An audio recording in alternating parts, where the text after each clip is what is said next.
செய்திகள் தொடர்கின்றன. காணாமற் போனதாக கூறப்பட்டு பின்னர் போலீசாரிடம் ஆஜராகி நாட்டை விட்டு வெளியேறிய முன்னிலை சோசலிச கட்சியின் செயற்பாட்டாளர் பிரேம்குமார் குணரத்னம் இன்று ஊடகங்களுக்கு கருத்து வெளியிட்டார். ஆஸ்திரேலியாவிலிருந்து ஸ்கைப் தொழில்நுட்பத்துடன் அவர் ஊடகங்களுக்கு கருத்து வெளியிட்டார். இந்த ஊடகவியலாளர் சந்திப்பு முன்னிலை சோசலிச கட்சியின் தலைமையகத்தில் நடைபெற்றது. இதன்போது கட்சியின் தலைவர்கள், அரசியல் கட்சிகளின் பிரதிநிதிகள் மற்றும் வெளிநாட்டு பிரதிநிதிகள் பலரும் கலந்து கொண்டிருந்தனர்.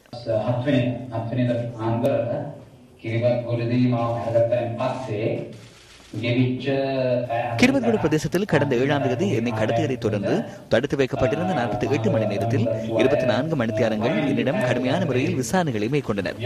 மனதளவிலும் உடல் ரீதியாகவும் நான் பல்வேறு இன்னல்களை எதிர்நோக்கினேன். பாலியல் ரீதியான துன்புறுத்தல்களையும் நான் எதிர்நோக்கினேன். சர்வதேச மற்றும் விசேடமாக ஆஸ்திரேலிய அரசாங்கத்தின் தலையீட்டின் பிரதிபலனாகவே நான் விடுவிக்கப்பட்டேன். இலங்கைக்கு வரும்போது நீடிக்கப்பட்டிருந்த எனது விசாவை தொடர்ந்து நீடித்துக் கொள்ள முடியாது போனவையை அடிப்படையாக கொண்டே என்னை நாட்டை விட்டு வெளியேற்றினர். அவர்கள் என்னை வெளியேற்றுவதற்கு முன்னர் தெமட்டகல போலீஸ் நிலையத்துக்கு முன்னர் என்னை நிறுத்தினர். போலீஸ் நிலையத்துக்கு செல்லுமாறு கூறினார்கள். நான் சென்றேன். அவர்கள் என்னை வரவேற்றதை தொடர்ந்து எஞ்சிய நடவடிக்கைகளை விரைவாக மேற்கொண்டனர். அவர்களின் இறுதி நடவடிக்கையாக அது இருந்தது. கடத்தி சென்ற அரசாங்கத்தின் பாதுகாப்பு பிரிவின் அதிகாரிகளின் விருப்பத்துடன் அல்ல, விருப்பமின்றி தமது நடவடிக்கைகளை உடனடியாக மாற்றிக்கொள்ள வேண்டிய நிலை ஏற்பட்டது. வேறு செய்வதற்கு ஒன்றுமில்லை என்பதற்காகவே இதனை செய்தனர். எனினும் என்னை நாட்டை விட்டு வெளியேற்றும் போது பின்பற்ற வேண்டிய நடைமுறைகளை பின்பற்றாது, நிபந்தனைகளையும் பின்பற்றாது மிக இலகுவான முறையில் நாட்டை விட்டு வெளியேற்றினர். அப்படியாயின் கடத்தல் சம்பவம் ஒன்று இடம்பெற்றுள்ளது. அப்படியாயின் அரசாங்கத்திற்கு ஒன்றும் தெரியாது. எனினும் கடத்தப்பட்ட நபர் மீண்டும் அரசாங்கத்தின் உத்தியோகபூர்வ அனுமதியுடன் வெளியேற்றப்படுகிறார். இது முறைக்கான தீர்வு ஒன்று கிடைக்குமாயின் அது நாட்டில் உள்ள புத்திஜீவிகளினால் என தெரிகிறது. வெள்ளைவான் கலாச்சாரம் போலியானது அல்ல, அது உண்மையானது. வெள்ளை, கருப்பு, சிவப்பு என்று எனக்கு தெரியாது. அது மிகவும் அதிகாரமுள்ள அரசு அழுத்தங்களினால் முன்னெடுக்கப்படுவது என்பதில் எவ்வித சந்தேகமும் கிடையாது. எனது பெயர் பிரேம்குமார் குணரத்னம். இது உண்மையான நிலைமை. உங்களுடன் எனது உயிர் இருக்கும் வரை அரசியலில் ஈடுபட நான் தயாராக உள்ளேன். இந்த காரணத்தினால் எனது அரசியல் பயணம் நிறுத்தப்பட மாட்டாது.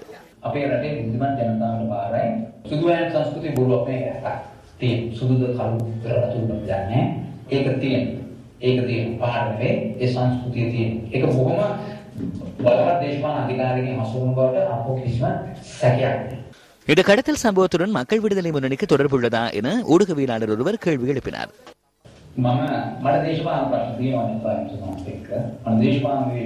மக்கள் விடுதலை முன்னணியுடன் அரசியல் முரண்பாடு காணப்படுகிறது. தனிப்பட்ட முரண்பாடுகள் இல்லை. 30 ஆண்டுகளாக நான் நேசித்த எனது சகோதர சகோதரிகள் இன்னும் அதில் உள்ளனர். அதனால் மக்கள் விடுதலை முன்னணிக்கும் எனக்கும் இடையில் எவ்வித பிரச்சனையும் கிடையாது. அரசியல்வாத பிரதிவாதங்கள் இருக்குமானால் அதனை நான் நிராகரிக்கிறேன். இந்த சம்பவத்துடன் மக்கள் விடுதலை முன்னணிக்கு தொடர்பு இருக்கும் என நான் நம்பவில்லை. அது உண்மைக்கு புறம்பான விடயம்.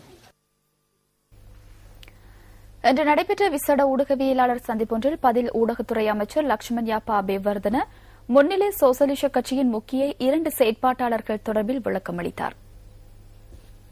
ජනතා විමුක්ති පෙරමුණේ නායකතුමා சோமாஸ் அமரசிங்க மகாத்மயா சதஹான் கரா மாச கீபேவ சில மாதங்களாக பிரேம்குமார் குணரத்னம் என்பவரை தெரியாது என மக்கள் விடுதலை முன்னணியின் தலைவர் சோமவங்ச அமரசிங்க குறிப்பிட்டிருந்தார். அத்துடன் புபுது ஜயகுட என்பவர் 88ஆம் 89ஆம் ஆண்டுகளில் திருகோணமலையில் ஆயுதக்குழு ஒன்றுக்கு தலைவராக செயற்பட்டார். அவர் இந்த கட்சிக்காக பாரிய அர்ப்பணிப்புகளை மேற்கொண்டுள்ளதாக குறிப்பிடப்பட்டிருந்தது. எனவே மறுபுறமாக குமார் குணரத்னம் என்பவர் உத்தியோகபூர்வமற்ற தலைவர் என கூறப்படுகின்றது. எனவே இந்த உத்தியோகபூர்வமற்ற தலைவருக்கு சந்தர்ப்பத்தை வழங்குவதற்கு சோமவங்ச அமரசிங்க ஒருபோதும் தயாரில்லை. எனவே இரு தரப்பினருக்கு இடையில் முரண்பாடுகள் நீண்ட காலமாக நிலவி வந்துள்ளது. கட்சிக்குள் பிரச்சினைகள் இருந்திருந்தன. இலங்கையில் 5 மாத காலம் விசா இன்றி இருந்துள்ளார். தெமட்டகுடையில் இறங்கியவர் தனது கட்சிக்கு தொடர்பு கொண்டு பேசவில்லை. அவர் அங்கு குற்ற தடுப்பு பிரிவை கண்டுள்ளார். அதன் பின்னர் அங்கு சென்றுள்ளார். அங்கு சென்று நான் நொயல் முதலிகே என்று கூறி தனக்கு ஆஸ்திரேலியா செல்ல வேண்டும் என்று கூறியுள்ளார். இருவரும் ஒன்றாக இருந்து ஊடகவியலாளர் சந்திப்புக்கு வந்தாலும் ஒருவரே அதில் பங்கேற்றார். மக்கள் விடுதலை முன்னணியின் வரலாற்றில் 2 குழுக்கள் இருந்தன. ஒரு குழு அரசியல் செய்தது, மற்றைய குழு தேசப்பட்டுள்ள தேசிய இயக்கம் என்று கூறி ஆட்கொலை செய்தது. தேசப்பட்டுள்ள தேசிய இயக்கத்தை இணைக்குழுவாக இணைத்துக் கொள்வதற்கு மக்கள் விடுதலை முன்னணி தயாரில்லை. மக்கள் விடுதலை முன்னணி இன்றும் அந்த நிலைப்பாட்டிலேயே உள்ளது. இவை அனைத்தும் அரசாங்கத்தின் மீது சுமத்துவதற்காக மேற்கொள்ளப்படும் சர்வதேச மட்டத்திலான சதிகளாகும். திமுத்து கூறிய விடயங்களையே நானும் கூற வேண்டும். அரசாங்கத்துக்கும் இந்த சம்பவத்துக்கும் இடையே எவ்வித தொடர்பும் இல்லை என்பதனை தெளிவாக கூறுகின்றேன். திருடர்கள் இவ்வாறு செயற்படும் நிலையில் அவர்கள் தங்களை கனவான்களாக அடையாளப்படுத்திக் கொள்ள முயற்சிக்கின்றார்கள். මටත් අර දිබුතු කියප එක තමයි මටත් කියන්න තියෙන්නේ. ඒ කියන්නේ මටත් එක පැත්තකට අත දික් කරන්න බෑ. මම දන්නේ අපිට කියන්න පුළුවන් රජයේ මේකට සම්බන්ධයක් නැහැ කියලා. මොන හේතුවකටවත්. මේ කිසිම අත්අඩංගුවට ගැනීමකට පැහැර ගැනීමකට මේ රජයේ සම්බන්ධයක් මේ නැතේ කියන කිතාබත පැහැදිලිව කියනවා. மாற்று அரசியல் கருத்துக்களை வெளிப்படுத்தியமையை கருத்திற்கொண்டு ஒருவரை கடத்துவது ஜனநாயகத்திற்கு எதிரான செயல் என கொழும்பு பேராயர் மெல்கம் கர்தினால் ரஞ்சித் தாண்டகை மற்றும் இத்தேபான தம்மாலங்கார தேரர் ஆகியோர் குறிப்பிட்டுள்ளனர். அனைத்து கடத்தல் சம்பவங்களும் மக்களின் தனித்துவத்தினை மீறும் ஒரு செயல் என அவர்கள் வெளியிட்டுள்ள கூட்டறிக்கையில் தெரிவிக்கப்பட்டுள்ளது. கடத்தல் சம்பவங்கள் அனைத்து சமயங்களுக்கும் எதிரானதொரு செயல் என கொழும்பு பேராயர் மெல்கம் கர்தினால் ரஞ்சித் தாண்டகை மற்றும் இத்தேபான தம்மாலங்கார தேரர் ஆகியோர் வெளியிட்டுள்ள கூட்டறிக்கையில் சுட்டிக்காட்டப்பட்டுள்ளது. நாட்டின் பொது சட்டத்திற்கு மாறாக செயற்பட்டிருந்தார்களாயின் போலீஸ் அல்லது சட்டத்தினூடாக தண்டனை வழங்குவதை விடுத்து அதன் பொருட்டு மாற்று வழியினை பயன்படுத்துதல் தவறான செயல் என மெல்கம் கர்தினால் ரஞ்சித் தாண்டகை மற்றும் இத்தேபானை தம்மாலங்கார தேரர் குறிப்பிடுகின்றனர். தற்போது இடம்பெறும் இவ்வாறான விடயங்கள் அபாயகரமான நிலைமைகளை தோற்றுவித்துள்ளதாகவும் அந்த கூட்டறிக்கையில் சுட்டிக்காட்டப்பட்டுள்ளது. இவ்வாறான கடத்தல்கள் மற்றும் காணாமற் போதல்கள் தொடர்ந்தும் நாட்டில் இடம்பெறுவதை தவிர்ப்பது அனைவரினதும் பொறுப்பென மெல்கம் கர்தினால் ரஞ்சித் தாண்டகை மற்றும் இத்தேபானே தம்மாலங்கார தேரர் ஆகியோர் வெளியிட்டுள்ள கூட்டறிக்கையில் மேலும் குறிப்பிடப்பட்டுள்ளது. நாட்டில் இடம்பெறும் சில சம்பவங்கள் தொடர்பில் இலங்கையர் என்ற வகையில் வெட்கப்பட வேண்டும் என சிரேஷ்ட அமைச்சர் ரத்னசிறி விக்ரமநாயக்க தெரிவிக்கின்றார். இங்கிரிய பகுதியில் இன்று நடைபெற்ற வைபவம் ஒன்றிலேயே அமைச்சர் இதனை கூறினார். මිනිසුන් අරයි යනවා මන් දන්නේ කවුරු අරයි යනවද කියලා. නැති වෙනා මිනිස්සු. සාර ධර්ම පිරි සමාජයක වැනි දේ සිදු වෙ යුතු නැහැ. නිදහස් රටක වැනි දේ සිදු වෙ යුතු නැහැ. பிரஜாதந்திரவாதி மக்களை கொண்டு செல்கின்றனர். யார் கொண்டு செல்கிறார்கள் என்று எனக்கு தெரியாது.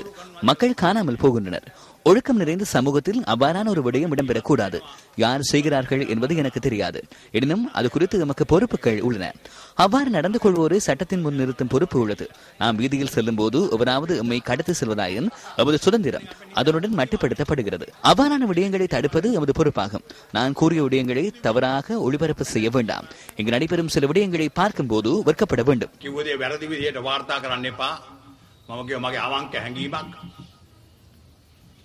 ලාංකිකයෝ හැටියට මට ලැජ්ජා හිතෙනවා සමහර වෙලාවල් වලට පත්තලුයි බැලුවෙන් පස්සේ මේ සිදුවෙන්නා වූ දේවල් ගැන ලංකාවේ.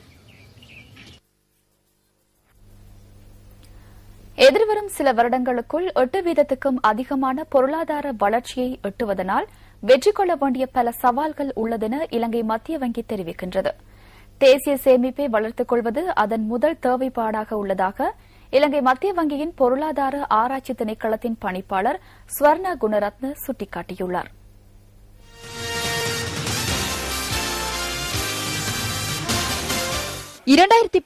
ஆண்டு மத்திய வங்கியின் அறிக்கையினூடாக வெளியாகும் விடயங்கள் தொடர்பில் தெளிவுபடுத்துவதற்காக இலங்கை மத்திய வங்கி நேற்று கருத்தரங்கொன்றை ஏற்பாடு செய்திருந்தது.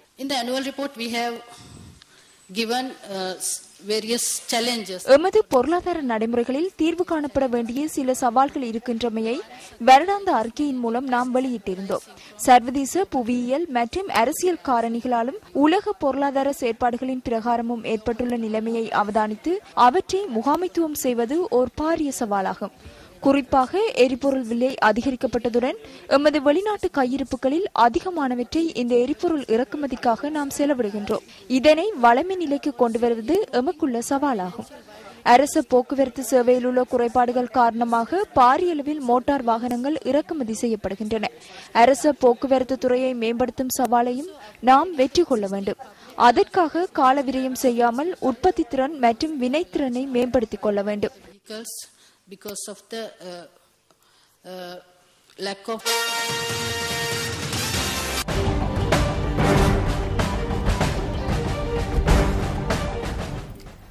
சிங்களம் மற்றும் முஸ்லிம் மக்கள் புராதன காலம் தொட்டே அதீத நம்பிக்கையுடன் செயற்பட்டதாக ஜனாதிபதி மஹிந்த ராஜபக்ச தெரிவித்துள்ளார். நுவரெலியா பிரதேசத்தில் இன்று முற்பகல் நடைபெற்ற வைபவம் ஒன்றில் கலந்து கொண்டு உரையாற்றிய போதே அவர் இதனை கூறியுள்ளார். நுவரெலியாவில் உள்ள முஸ்லிம் மக்களின் மார்க்க அனுஷ்டானங்களுக்காக நிர்மாணிக்கப்பட்ட இருமாடி கட்டடம் ஒன்று ஜனாதிபதி மஹிந்த ராஜபக்சவினால் திறந்து வைக்கப்பட்டது.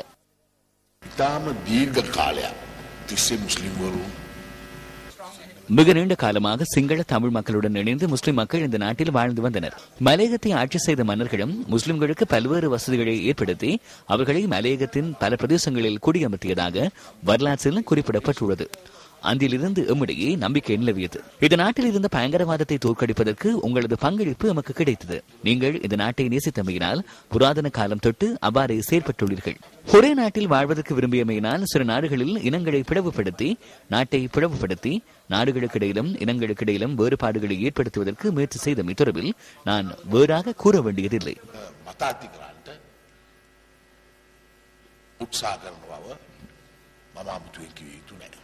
வாழ்கின்ற முஸ்லிம் மக்கள் அன்றும் இன்றும் எமது சகோதரர்தான். எங்கள் மத்தியில் உள்ள உறவை இல்லாமல் செய்ய சிலர் எண்ணி நார்கள். ஆனால் எமது அன்பு பாசம் அன்று போல் என்றும் உறுதியாக இருக்கும். இதை யாரும் மறுக்க முடியாது. இதுதான் யதார்த்தம்.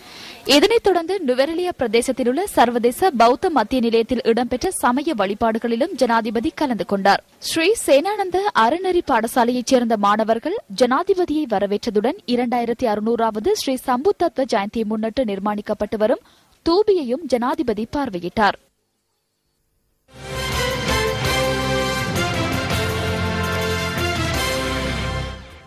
அனுராதபுரம் குருநாகல் பிரதான வீதியின் மொரகுட பகுதிக்கு இன்று அதிகாலை புதிய விருந்தினர் ஒருவர் வருகை தந்துள்ளார். மிகப்பெரிய யானையொன்றே மொரகுட பகுதிக்கு இவ்வாறு அதிகாலை வேளையில் வந்துள்ளது. பிரதேசத்தில் உள்ளவர்கள் வழங்கிய தகவல்களின் பின்னர் அனுராதபுரம் பண்டுலகம வனஜீவராசி அதிகாரிகள் குறித்த யானையை ஆக்கிரிகம சரணாலயத்திற்கு கொண்டு செல்வதற்கு நடவடிக்கை எடுத்துள்ளனர். நாட்டின் கரையோர பகுதிகளில் பாதுகாப்பான காலநிலை நிலவுவதாக கடமை நேர வானிலை நிபுணர் மெரில் மெண்டிஸ் தெரிவிக்கின்றார்.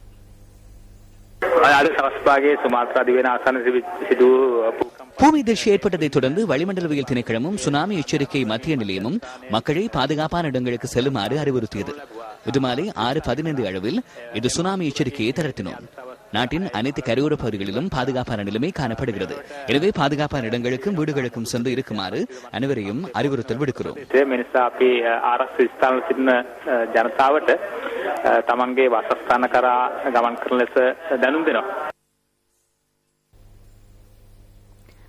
இன்றைய பத்திரிகைகளில் வெளியான கேலி சித்திரங்களிலிருந்து நாம் தெரிவு செய்த கேலி சித்திரம் அடுத்து.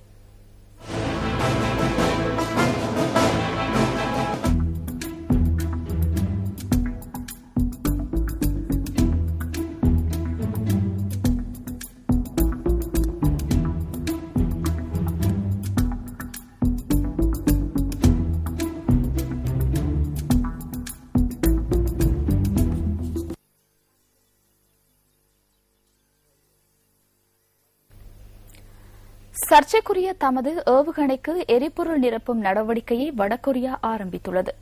ஏவுகணைகளை விண்ணுக்கு ஏவப்படுவதற்கான அனைத்து நடவடிக்கைகளும் பூர்த்தி செய்யப்பட்டுள்ளதாக வடகொரிய அதிகாரிகள் தெரிவித்துள்ளனர்.